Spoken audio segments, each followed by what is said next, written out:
Et je vous propose de continuer sur un extrait de la lettre de notre pape François, La joie de l'Évangile, au numéro 23e, où il dit la chose suivante. L'intimité de l'Église avec Jésus est une intimité itinérante et la communion se présente essentiellement comme communion missionnaire.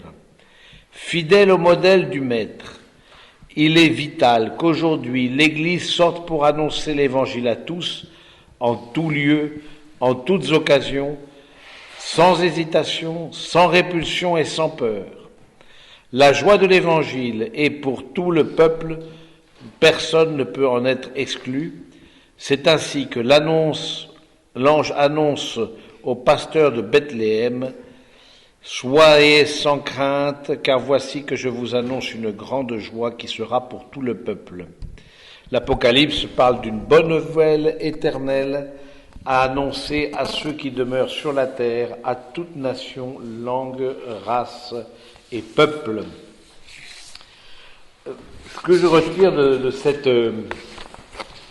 ce passage, bon, le fait que ce soit à annoncer à tous, bon, ça c'est, nous le savons, et de fait, bon, dans la famille, c'est quelque chose qui est à pratiquer, mais en même temps, c'est intéressant de se poser la question de dire, juste un point, c'est, premièrement, l'intimité itinérante, les premières phrases, l'intimité de l'Église avec Jésus est une intimité itinérante, et la communion se présente essentiellement comme communion missionnaire.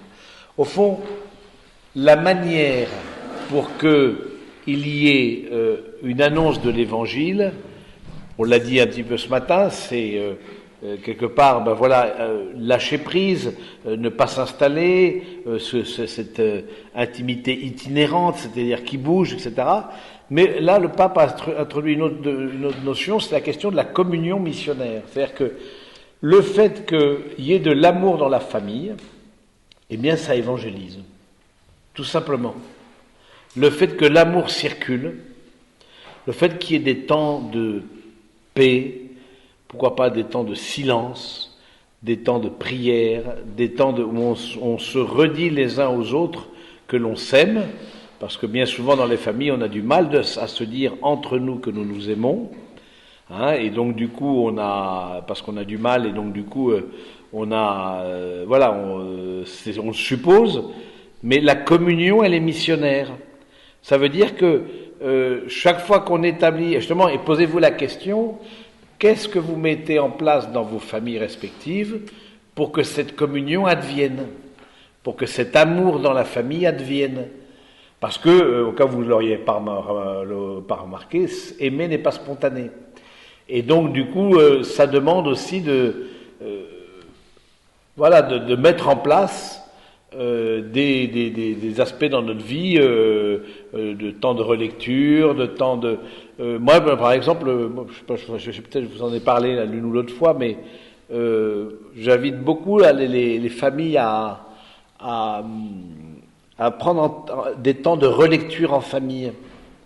Qu'est-ce que chacun a vécu dans l'année, par exemple à la fin d'une année civile, au moment de Noël, qui est quand même une période particulière, privilégiée, qu'est-ce que chacun a vécu, qu'est-ce que chacun a... vous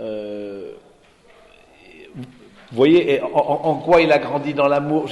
Ne pas hésiter à aller profond dans les relations, même si c'est, oui, tu nous embêtes avec nous. Mais mine de rien, c'est ça c'est très éducateur. C'est très formateur. Ce qu'on appelle la relecture, qui est très chère à notre pape François, comme jésuite qu'il est, comme vous imaginez, les temps de relecture, de prendre des temps en famille, de prendre du temps pour la communion en famille, sans courir de droite de gauche, et peut-être les vacances qui approchent pourraient éventuellement, en tout cas dans le meilleur des cas, être un temps pour célébrer, pour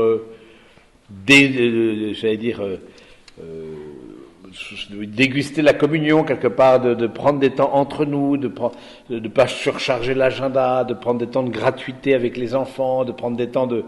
vous voyez, justement, des choses qu'on n'a pas le temps de faire à l'habitude, parce que ça va dans tous les sens.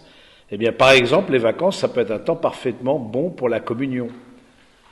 Et cette communion-là, et mine de rien, c'est pédagogique. Je veux dire, ça distille l'évangile. Vous voyez ça, petit à petit, c'est pas dit. On va pas dire, bon, même s'il n'est pas interdit de commencer par un temps de prière, on peut commencer, mais on va pas parler de Jésus tout le temps. Mais mine de rien, le fait de dire, pour nous, la communion dans la famille, c'est aussi important que le carnet de notes, et de le dire à haute et intelligible voix, ben mine de rien, ça annonce l'évangile. Mais dans combien de familles c'est dit? Dans combien de familles c'est dit? On valorise beaucoup le carnet de notes, ça oui, mais la capacité d'aimer, la capacité d'entrer en relation, est-ce que c'est valorisé autant, si ce n'est plus? Parce que c'est beaucoup plus important. Parce que c'est dans la famille qu'on apprend à rentrer en relation les uns avec les autres. Voilà, donc moi j'ai bien aimé ce passage de communion missionnaire, alors, sachant qu'il peut y avoir justement, ça inclut le pardon aussi, ça inclut beaucoup de choses, mais ça, de rendre grâce pour ce qui va aussi entre nous, pour tout ce qui a été source d'action de grâce pendant l'année, tout ce qui a... Vous voyez, donc... Et ça annonce l'évangile. Le Saint-Père en parle comme ça, de dire... Oui, moi je crois beaucoup à ces choses qui... il y a l'annonce explicite, c'est beaucoup au catéchisme, il y a la prière, il y a la messe, etc. Mais il y a plein d'autres choses qui annoncent l'évangile. Qui distillent, comme dit Saint Paul, la bonne odeur du Christ. Et des gens, et ensuite ils feront mémoire de ça. Sur le coup, ils valoriseront peut-être pas. Mais ensuite, en allant dans d'autres familles, en voyant la pratique de d'autres familles, et que chez vous ça est important et chez les autres pas, ben là ils vont commencer à valoriser. Parce que vous avez mis en place justement des lieux de communion.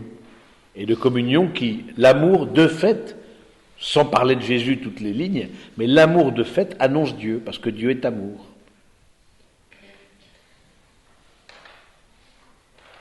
De même aussi les demandes de pardon en famille. Nous, en communauté, on se demande pardon. Parce qu'on est, au cas où vous ne l'ayez pas remarqué, nous sommes de nature humaine. Et non pas angélique. Et donc, du coup, comme vous me disiez, les anges, il y a deux catégories. Mais ensuite, mais voilà, on se blesse, on pète les plombs, on fait comme tout le monde, quoi. Mais on veut vivre l'évangile. On en a fait vœu, on en a fait profession, c'est notre job. Et donc du coup, on demande pardon. Voilà. Mais rien que ça, vous voyez, un truc comme ça, des demandes de pardon. Il y en a qui n'ont jamais appris dans leur famille. Pourtant, ils vont peut-être tous les dimanches à la messe, mais ils n'ont jamais appris les demandes de pardon. C'est la communion missionnaire.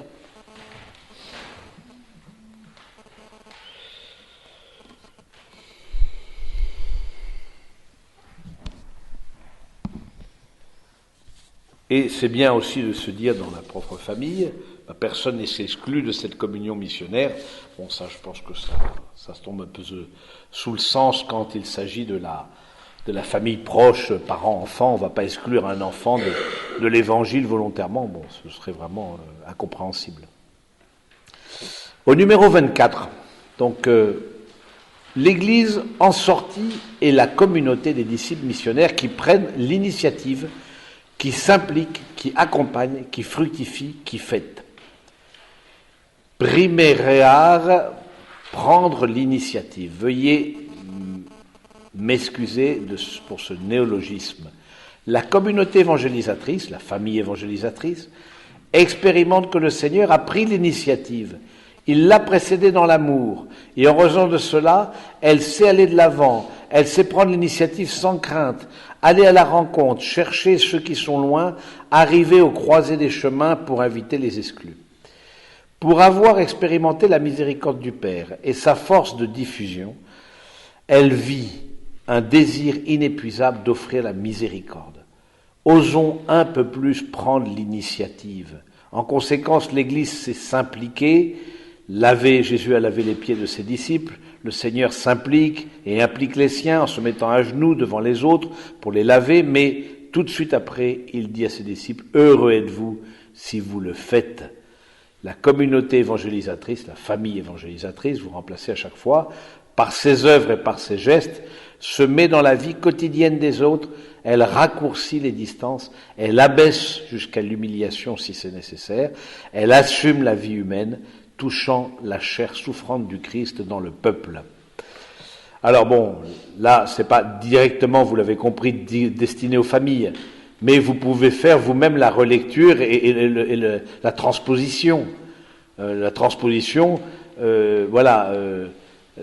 communauté des disciples, la famille, prend l'initiative, s'implique, accompagne, fructifie et fête.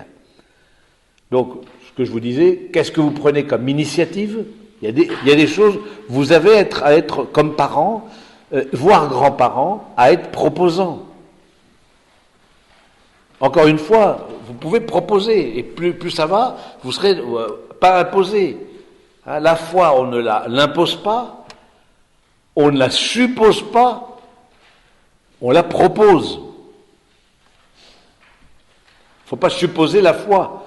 Ah ben il a bien été dans l'école catholique, etc., etc., il a la foi. Non, il y en a qui sont sortis indemnes de l'école catholique. Donc il ne faut pas la supposer. Mais il ne faut pas évidemment l'imposer, on la propose. Donc, qu'est-ce que vous avez comme initiative dans vos familles respectives ? Vous avez, comme vous avez dans d'autres aspects de formation, pour les loisirs, pour l'aspect culturel, relationnel, vous avez des initiatives, vous avez des propositions que vous faites à vos enfants ou que vous avez fait. Et donc du coup, qu'est-ce que vous faites comme proposition ? Est-ce que vous êtes proposante, premièrement ? Et puis ensuite, une autre chose qui est intéressante, c'est la question de expérimenter la miséricorde du Père. C'est-à-dire que sa force de diffusion, hein, c'est d'offrir la miséricorde. C'est important de sentir que dans une famille, il y a une miséricorde, qu'on a le droit à l'erreur, qu'on a le droit de se tromper, qu'on a le droit de ne pas être toujours au top. Toujours, parce que là-bas, il y a un perfectionnisme familial qui est pratiquement frise l'idolâtrie, et donc du coup, il faut vraiment être tac-tac. Ça, c'est l'idolâtrie, ça. C'est pas le christianisme. Et donc, où est-ce que vous en êtes dans vos familles ? L'accueil de la fragilité, de l'erreur, de la pauvreté aussi de vos enfants, peut-être même de l'incapacité de certains de vos enfants à suivre à certains niveaux. C'est ce qui vient le plus fréquemment, c'est le niveau scolaire, mais il n'y a pas que ça. Mais le niveau scolaire dit beaucoup de choses. Mais même entre eux, est-ce que ils ont le droit d'être faibles entre eux ? Ou est-ce que c'est la compétition à celui qui sera plus fort ? Mais si vous ne dites pas, nous, il faut que ce soit dit, il ne faut pas le supposer. Dans notre famille, la miséricorde est un curseur très important, et vous le dites de façon claire, je vous assure que ça va dépoter. Parce que du coup, personne ne le dit. Pourtant, c'est l'évidence, c'est la foi chrétienne. La miséricorde est pour nous quelque chose d'important. Entre vous. De même, nous, comme parents, eh bien, on se demande pardon aussi. Et de même, vous, comme parents, vous pouvez demander pardon aussi. Voilà, on n'est pas des superman, des superwoman. On est juste humains. Mais Jésus nous a rejoints dans ce juste humain. C'est ça la bonne nouvelle. Et ça évangélise. Ouais, j'étais dans une famille, voilà. Ils pourront dire, on se pardonnait. Mais ça c'est une famille chrétienne. Où l'évangile est une vraie bonne nouvelle.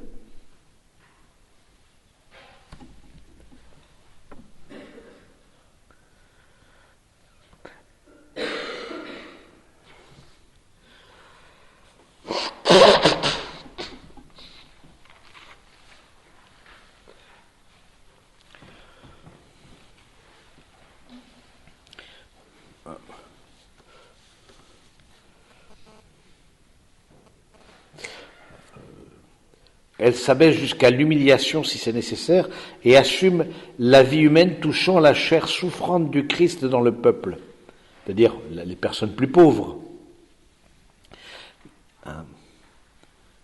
Ça aussi, c'est évangélisateur.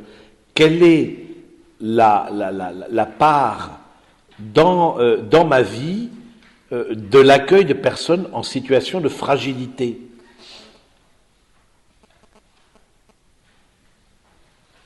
Parce que c'est sacrément pédagogique.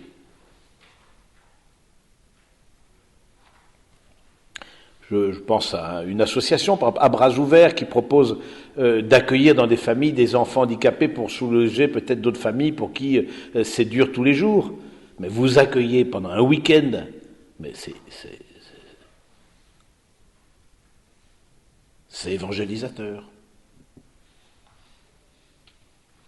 Il n'y a pas besoin de parler. Tout est dit.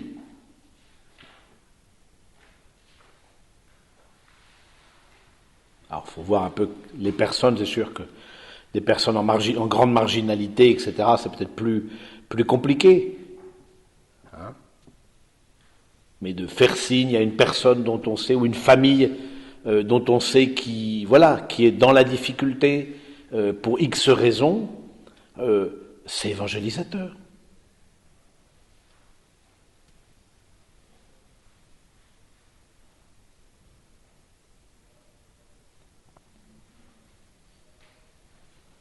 Personnes malades, personnes qui sont sans emploi, personnes étrangères, personnes dans des situations de grande détresse. Voilà, eh bien, nous croyons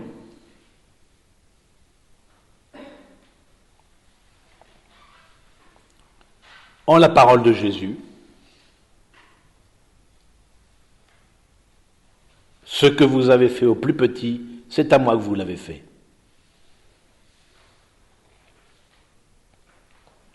Et vous le dites aux enfants.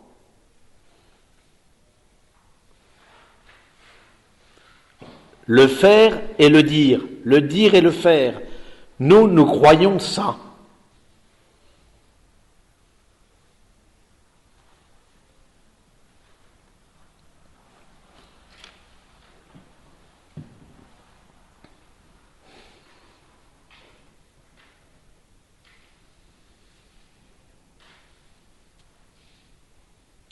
Je vous assure, ça ne laisse pas indifférent.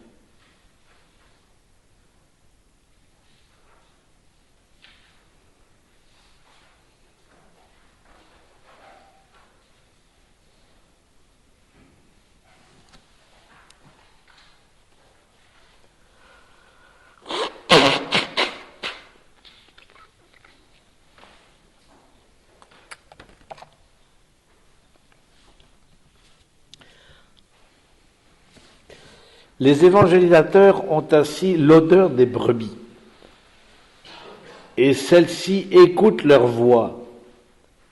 Ensuite, la communauté évangélisatrice se dispose à accompagner. Elle accompagne l'humanité dans tous ses processus, aussi durs et prolongés qu'ils puissent être.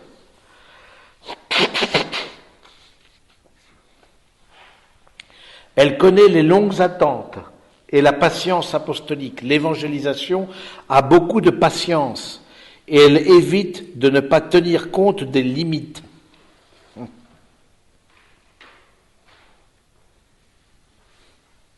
Fidèle au don du Seigneur, elle sait aussi fructifier. La communauté ou la famille évangélisatrice est toujours attentive aux fruits, parce que le Seigneur la veut féconde.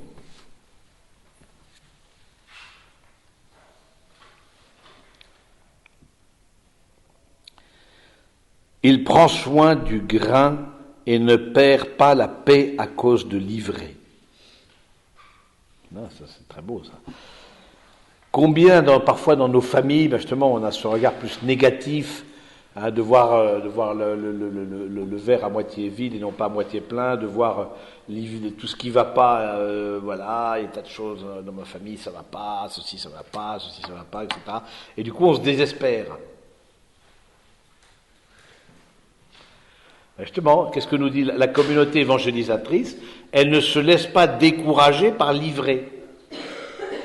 Oui, il y a des choses certainement dans notre famille qui ne vont pas. Ça peut arriver. Comme dans ma communauté, il y a des choses qui ne vont pas. Ça arrive. Comme en moi, personnellement, il y a des choses qui ne vont pas. C'est vrai. Mais je ne perds pas la paix. Je ne perds pas la paix.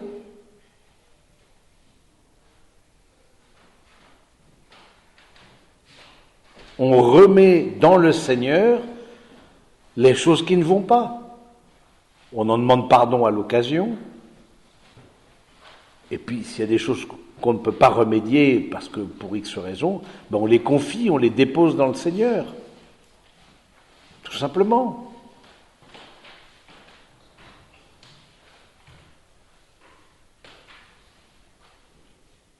Mais vous voyez, la manière dont on vit en famille les choses qui ne vont pas.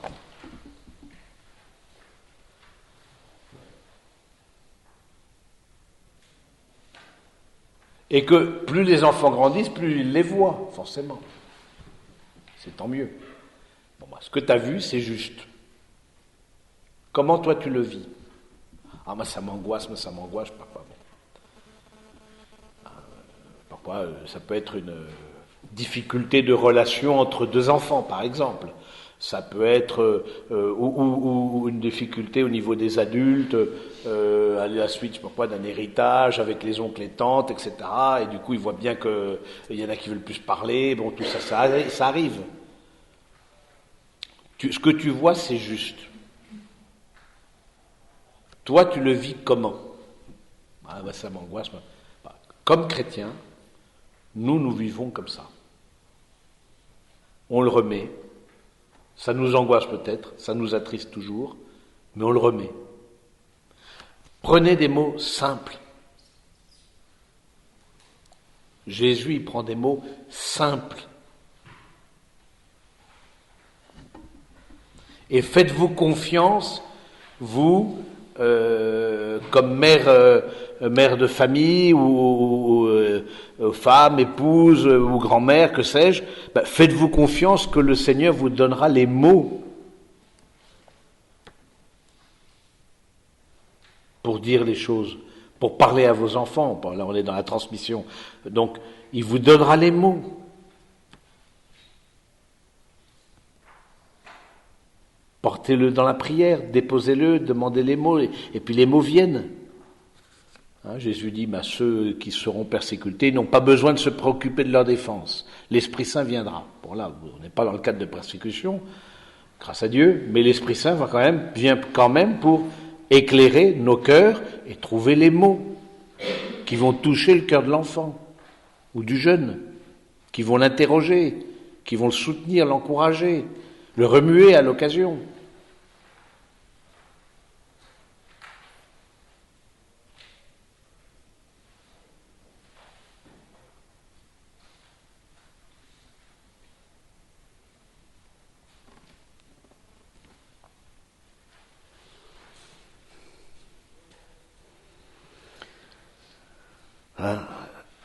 La communauté, la famille évangélisatrice est toujours attentive aux fruits. Ça c'est beau, moi je trouve que c'est une belle... c'est vraiment très bien ce que nous dit notre Saint-Père. Là aussi, lui, il est simple. Moi je mets beaucoup Benoît XVI qui est aussi plus intellectuel, lui il est plus concret, mais Jean-Paul II était plus compliqué, mais lui, le pape François, il est simple. Je veux dire, tout le monde peut comprendre, me semble-t-il. En tout cas, c'est pas compliqué à comprendre. Donc du coup, c'est compliqué à pratiquer, ça oui, ça c'est le principe de l'évangile. C'est facile à comprendre, difficile à mettre en pratique. Mais bon, ça c'est pour tout le monde pareil. Qu'on soit pape ou débutant dans la foi, ça c'est difficile pour tout le monde. Mais bon, mais à comprendre, non, mais voilà. Du coup, vous évangélisez en soulignant les fruits. Peut-être dans ce temps de relecture, en regardant...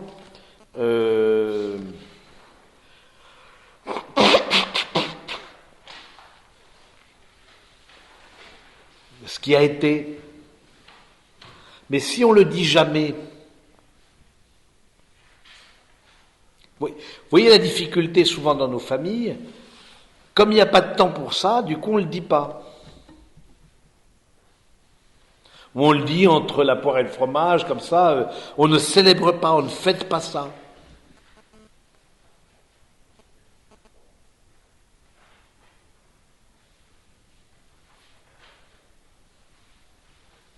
Et que le fruit que porte l'un n'entraîne pas la jalousie pour l'autre.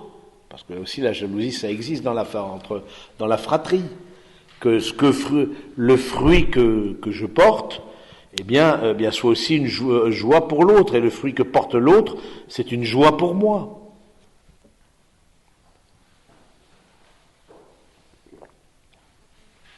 Et on n'est pas là pour se comparer. On est là pour porter du fruit. Et un fruit qui demeure. Pour être fécond, pour avoir une vie féconde.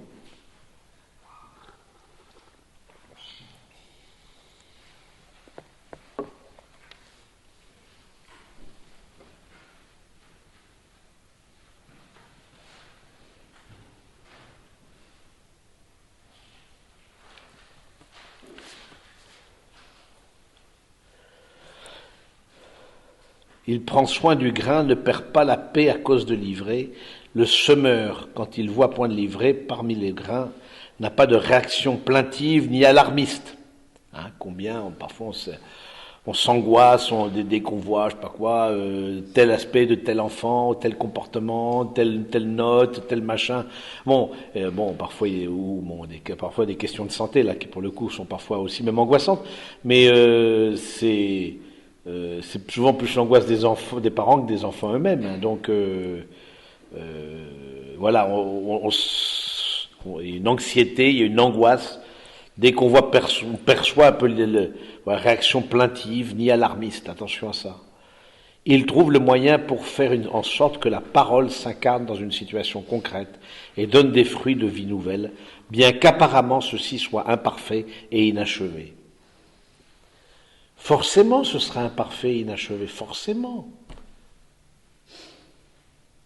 Mais ce qui est humain est imparfait et inachevé. Il y a ce qui est divin qui est parfait et achevé. Oui, le problème du perfectionnisme, c'est qu'on n'accepte pas l'imparfait et l'inachevé. En tout cas, on ne le reconnaît pas, on ne le valorise pas.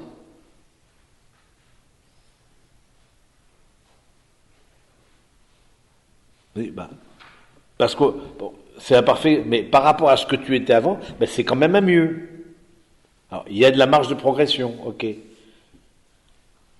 Mais on ne valorise pas, parce que c'est pas à la hauteur que nous on pense.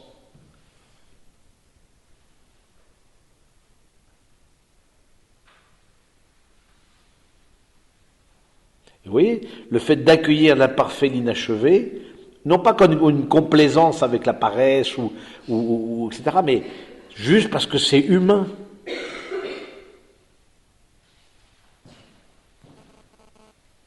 Hein, c'est dans le rituel d'ordination sacerdotale. Je ne sais pas si vous avez déjà participé à des ordinations sacerdotales. Eh bien, l'évêque dit à la fin du rituel spécifique d'ordination que Dieu achève en vous ce qu'il a déjà commencé.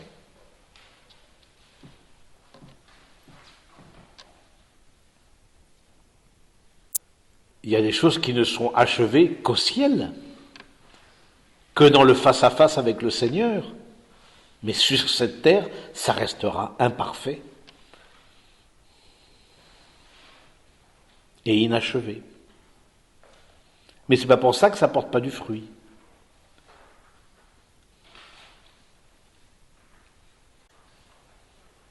J'aime bien cette parole-là, tiens.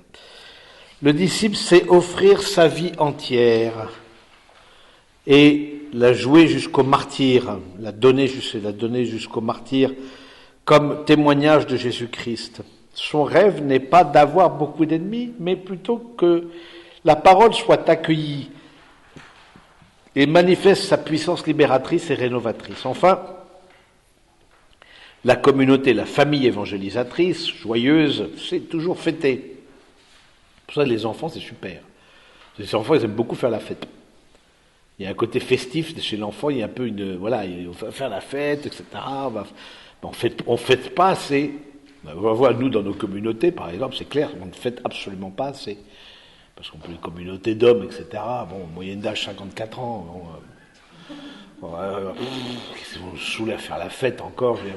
Non, mais nous, clairement, ça. Non, parce que la fête, c'est sortir de soi-même. La fête, c'est sortir de soi-même. Et l'enfant, je trouve, et il y a des gens qui ont des charismes de fête. La fête, elle n'a pas la manière du monde à faire n'importe quoi. On est bien d'accord. Mais la fête, selon le cœur de Dieu, l'évangile, c'est se réjouir du don qu'est l'autre, d'organiser des jeux, d'organiser ceci, voilà. Mais ça, fêter. Alors, fêter les fêtes liturgiques, mais fêter les anniversaires, fêter de savoir fêter. C'est un charisme, ça. C'est un don qu'il faut demander au Saint-Esprit.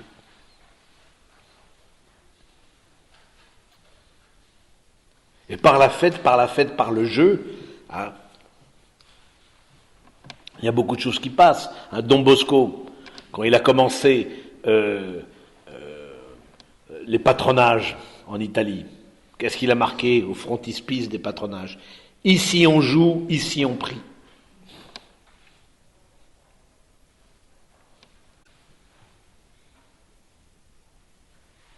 Et ça reste la devise de tout patronage chrétien.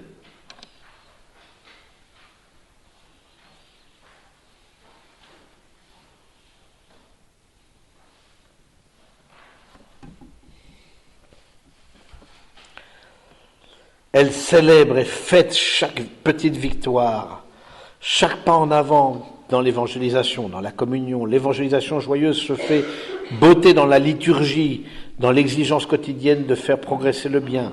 L'Église évangélise et s'évangélise elle-même par la beauté de la liturgie, laquelle est aussi la célébration de l'activité évangélisatrice et source d'une impulsion renouvelée à se donner. Voilà, ça va plus loin que la famille, évidemment.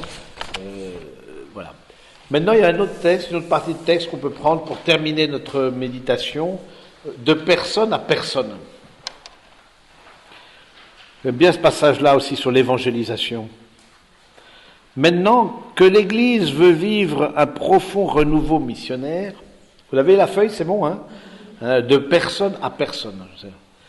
Maintenant que l'Église veut vivre un profond renouveau missionnaire, il y a une forme de prédication qui nous revient à tous comme tâche quotidienne.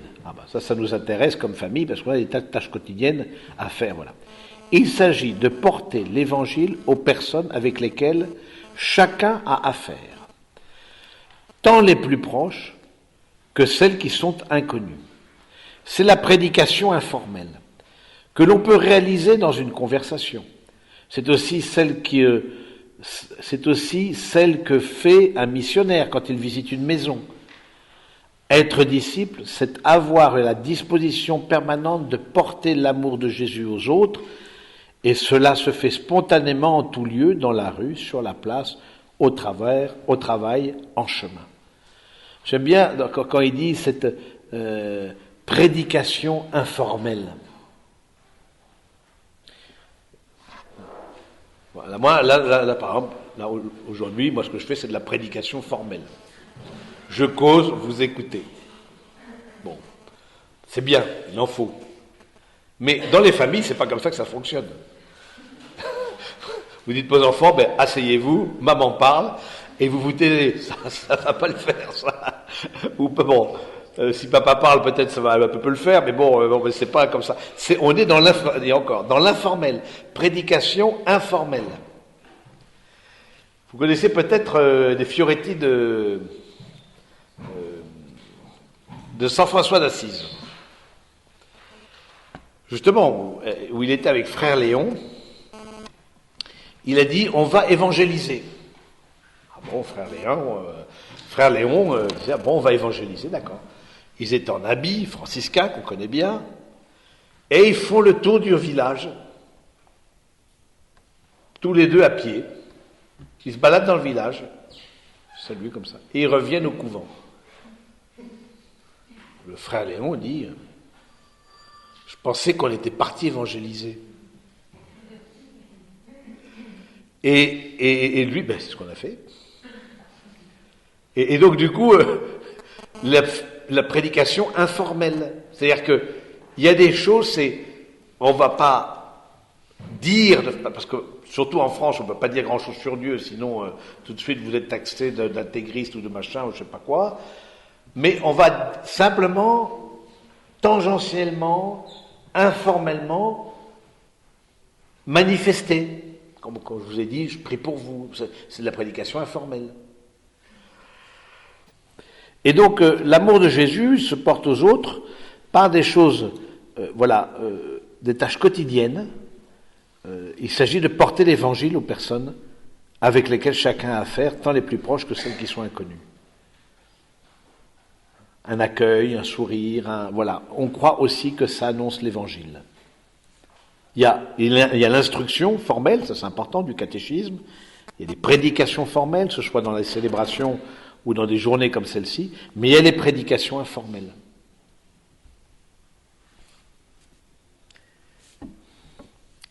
Dans cette prédication, toujours respectueuse et aimable, le premier moment consiste en un dialogue personnel, où l'autre personne s'exprime, partage ses joies, ses espérances, ses préoccupations pour les autres qui lui sont chers et beaucoup de choses qu'elle porte dans son cœur. C'est seulement après cette conversation qu'il est possible de présenter la parole, que ce soit par la lecture d'un passage de l'Écriture ou de manière narrative, mais toujours en rappelant l'annonce fondamentale, l'amour personnel de Dieu qui s'est fait homme, s'est livré pour nous et qui, vivant, offre son salut et son amitié.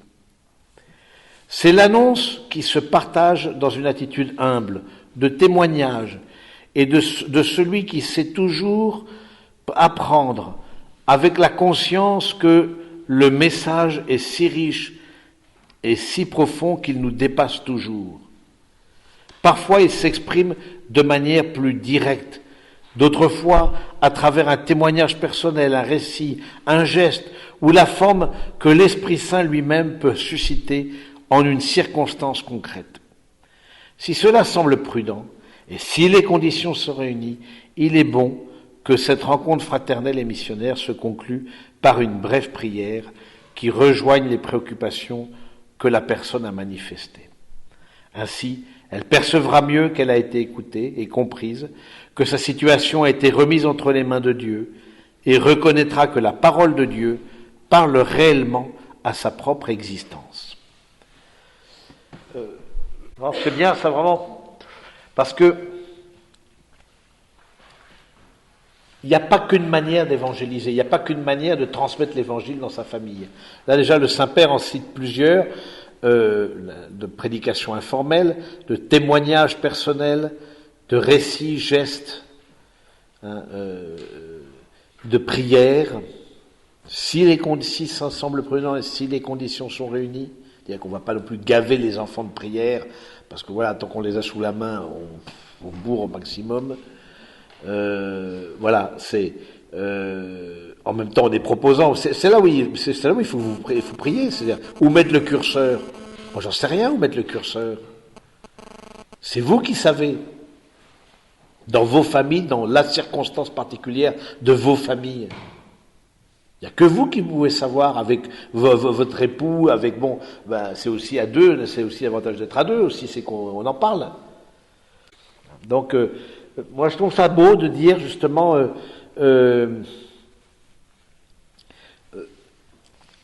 rejoindre, et le Saint-Père insiste beaucoup, et ça c'est très jésuite aussi, de rejoindre la circonstance particulière de l'autre. Dans quelle circonstance il est, qu'est-ce qu'il vit, qu'est-ce qu'elle vit. On n'est pas là pour imposer un schéma, on n'est pas là... Non, qu'est-ce que tu vis, reconnaîtra que la parole de Dieu parle réellement à sa propre existence. Peut-être ce que tu vis, je ne suis pas tellement en accord avec ce que tu vis. Peut-être, mais dis-moi ce que tu vis. Et au moins de pouvoir partager. Les difficultés dans les familles, les tensions viennent qu'on ne peut pas partager. Les points sur lesquels on n'est pas d'accord.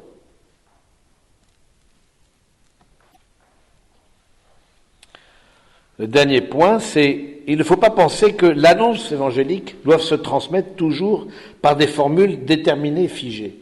ou avec des paroles précises qui expriment un contenu absolument invariable.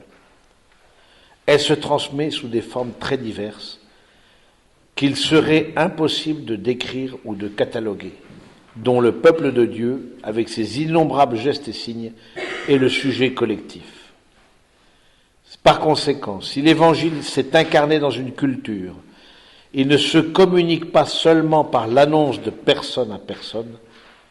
Cela doit nous faire penser que dans les pays où le christianisme est minoritaire, en plus d'encourager chaque baptisé à annoncer l'Évangile, les églises particulières doivent développer activement des formes, au moins initiales, d'inculturation. C'est intéressant, bon, ça, il parle comme Saint-Père du monde, mais ramenons ça à la famille. L'inculturation, parfois, est à faire dans la famille. Dans le sens où c'est qu'entre familles, entre frères et sœurs, entre beaux-frères, belles-sœurs, etc., on a des cultures différentes, même si on est tous gaulois, ou pour la majorité, mais on a des cultures différentes. Donc, comment est-ce que je fais pour rejoindre l'autre dans sa culture, dans sa manière d'être, dans sa manière de vivre? Qu'est-ce que tu vis? Est-ce que je sens que j'impose, c'est ça, mon schéma invariable, non négociable, ou est-ce que je suis à l'écoute de ce que tu vis?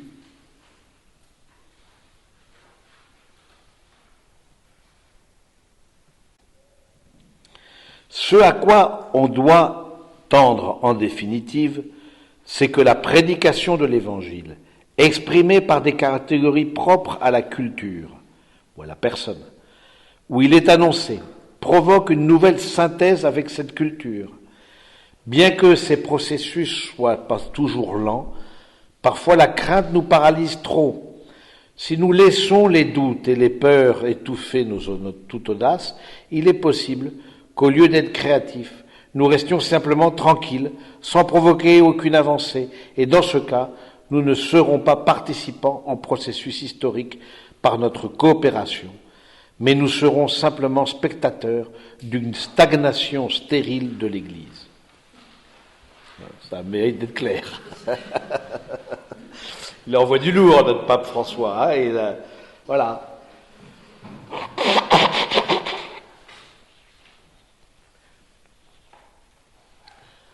On a à proposer, on a à participer à ce processus, on a à coopérer. On n'a pas la réponse de l'autre, mais on peut être du côté de la question. Et plus on vieillit, plus on est du côté de la question. Et plus les enfants se grandissent, plus ils sont du côté de la réponse. Forcément, c'est comme ça que ça fonctionne. Sinon, si les parents décident tout à la place des enfants, c'est pas des adultes, c'est des immatures. Et l'éducation, c'est justement progressivement faire naître à partir de questions la réponse, en montrant l'exemple, en proposant, en donnant des lieux où l'enfant pourra voir ce qui se passe ailleurs, mais progressivement, il fera son tri, il fera j'allais dire entre guillemets, sa sauce pour donner sa propre vision de foi, dans la foi de l'Église, bien sûr, mais sa propre manière d'incarner. Il n'y a pas qu'une seule manière d'être catholique. Il n'y a pas qu'une seule manière d'être chrétien, déjà il y a 4 évangiles. Assez différents les uns des autres, pour commencer. Voilà mes amis ce que je voulais vous dire cet après-midi.